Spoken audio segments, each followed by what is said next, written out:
to our YouTube channel. My name is Abigail and this is Okay. we have a guest in our midst, Yes. as you can see. Yep. And Wearing I am remarkable. Yes. I am actually very remarkable. Okay, so tell us how remarkable you are. So I am remarkable because about 3 years ago I didn't know anything about digital, but now let me not say the story yet. So I am remarkable. What is your name? I am Afolayan Oluwatobiloba Daniel, AKA Sax Freak, Gugu. All right, yeah. Okay, welcome Daniel. We're glad to have you. Yeah, thank you. For honoring the invite. Yeah, it's a pleasure being here with this sweet, amazing girls. Yeah. Thank you. So today we'll be talking about digital branding Yeah. for teachers. And Daniel is here to share some tips with us on digital branding for teachers. But first of all, what is digital branding? Yeah, so branding via digital, and you have to know, number one, what is branding, even before the digital branding. So you have to give an impression of yourself, you have to tell a story that is going to stick to your target audience. And you have to, create an impression of who you want the world to know you as, the story you want them to know of yourself. So when you say digital branding, it means using digital tools and platforms to create an impression, to tell a story.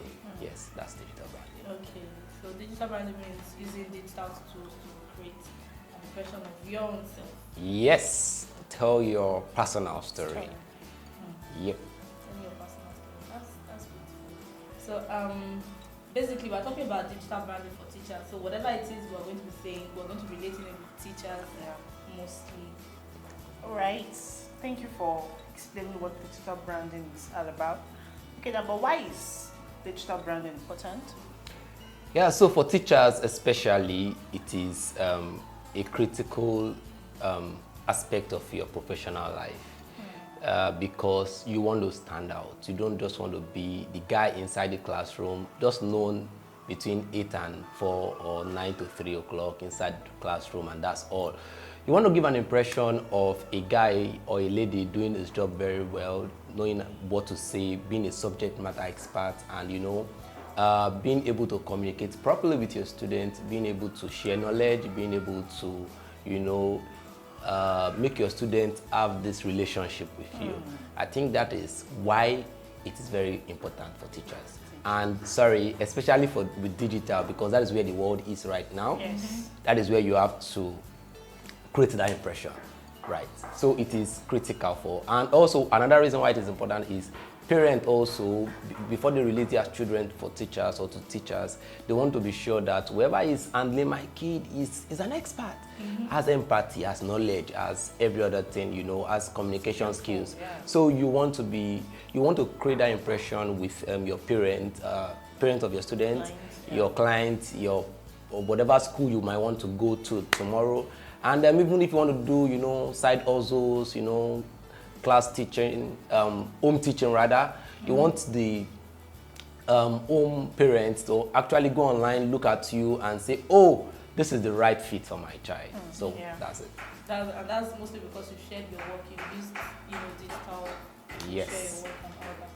Okay, so for teachers who are willing to start this, what are the basic steps? What are the things they need to do? Because some teachers will be like, I have to go to cyber cafe again. I have to go and pay more in time and all of that. Yeah. Yeah, I have to have a laptop, a pad, How much are they or a paying me? MacBook. So you should know that digital is now your new CV as a professional, whatever profession you are. So before every recruiter is going to get you on the staff list, they are going to ensure that they look through your online profile and see that you're doing amazingly well. So as a teacher, why and how can you start, right? So the first thing is actually, I don't want people to go and show out a brand they are not actually, that is not an impression of them, the real them. So ensure, number one, that even in your classroom, you are bringing some bit of technology. Have you heard of Google Forms?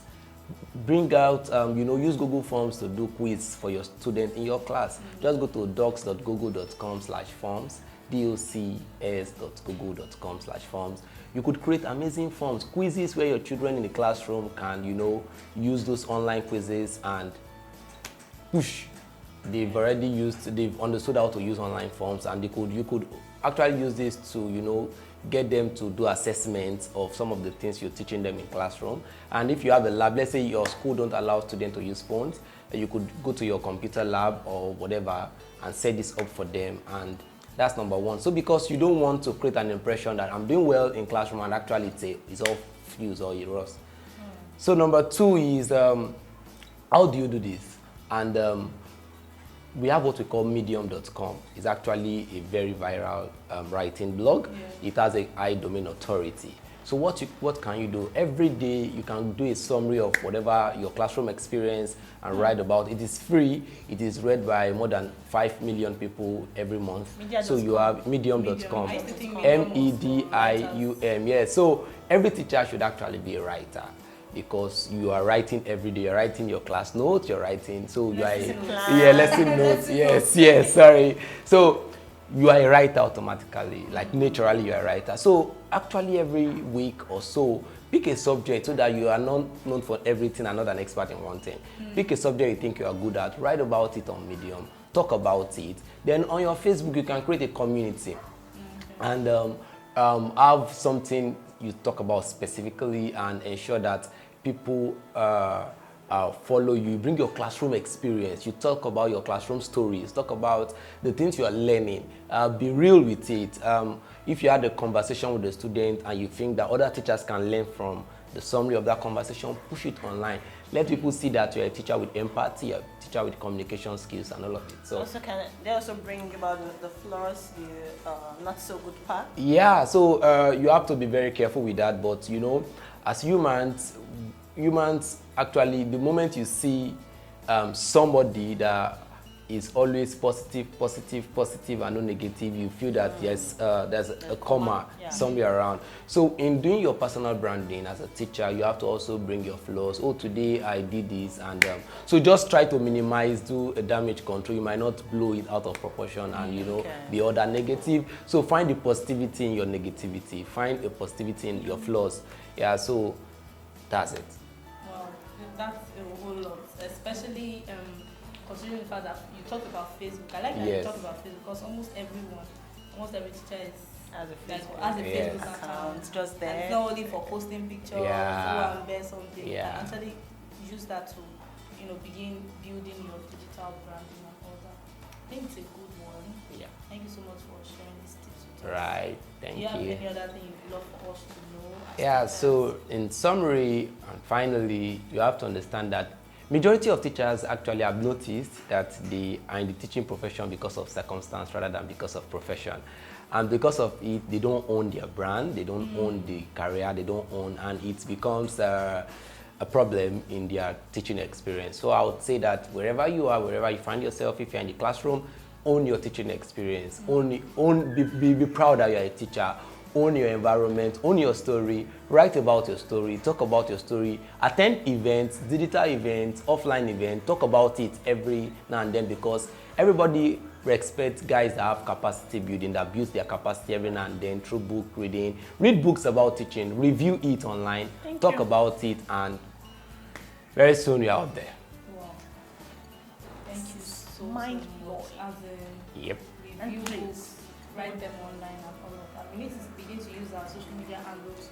We need to begin to use our social media handles for positivity. Especially LinkedIn, as teachers, get on LinkedIn. Most teachers feel that LinkedIn is for professionals. Yes. That the teaching, whatever it is they are doing in teaching is also a profession. Like it is the profession. Exactly. So that's like another whole topic on its own. Come on, teaching profession is the be on LinkedIn. Model of other professions, man. Share posts. If you can't create something yet, share other people's posts that you resonate with. Yes. Yeah, you could start with that actually. That's good. Funniest thing, many of these teachers, they just have the Android phone for having sake. They don't even know what to do with it. Yes. But I feel with all what you've had Mr. Daniel say, please come up with something and bring yourself out. Let's know what you're doing. Let's know who you are. Brand yourself. Yeah. And don't forget to tag us. Let us know. Share. Tag any of us. We'll share whatever it is you have. Okay. Whatever it is you are putting out there. Thank you so much. And please, can we have your social media handle? Exactly. So on Facebook, I am Afolayan, Daniel Oluwatobi Afolayan, right? Okay. On Twitter, I'm at Sax Freak. So I opened that channel when I was still a sax player. So you don't play sax anymore? It's a long experience, a long story. On LinkedIn, I'm Afolayan Daniel Oluwatobi. Yes, I must talk about digital. I talk about how you could build your brand as a professional with digital skills, right? Okay, and if you have any comments, any questions, just put them in the comment section or just chat us Reach up. out to me. Yeah. Yeah. Thank you so much, Mr. Thank Daniel. you. Hope to have you here. Nice again. being here with these amazing teachers.